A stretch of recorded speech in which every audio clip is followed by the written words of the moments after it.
السلام علیکم ملګرو، زه یم ستاسو ورور ستاسو ملګری جنید خان په جنید خان افیشل چینل کې د الله هر کله وایم دا ویډیو سایډ لو ګورئ چې د دنیا ټولو نه غټ قرآن شریف دی. د دې د یو صفحې د یو پیج تقریبا لمبای 6 فوټه ده او چوړای 5 فوټ ده. نو ویډیو شیر کولو مقصد دا چې تاسو دا خشته ویډیو ګورئ، کمنټ کې سبحان الله ولیکئ او یو پیغام د دې ویډیو کې پیغام دا دی چې کم از کم مونږ قرآن شریف روزانه چې ډیر نه وایو چې یو پیج خو مونږ روزانه ریډ کوو کنه. نن سبا مونږ قرآن شریفونه صرف شلفونو کې خرید او اړو استعمالوي نه، مطلب اړو سبق پکې وایو نه. او نن سبا خو موبایلو کې هم خلک قرآن شریف انسټالول شي، موبایلونو کې هم تاسو کته شي.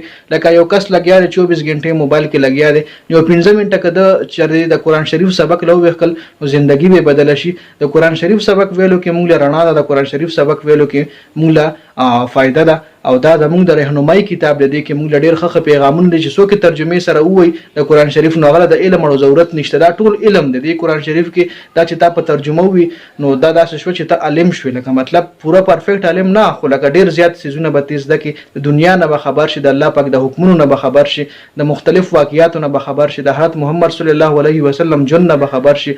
ډیر زیات رهنمایي ده پکې. نو موږ مسلمانانو قرآن شریف لری کې خلک او ډیر انګریزان داسې چې قرآن شریف سټډي کوي او په هغه باندې مختلف قسم تجربات کوي او مسلمانانو قرآن شریف ځان نه لري کړی دی. د ویډیو کې پیغام دار چې ان شاء الله موږ به دا روزانه کم از کم چې یو صفحه وایو قرآن شریف رښتیا نو شنو ځان سره لري موبایل کې انسټالول شو.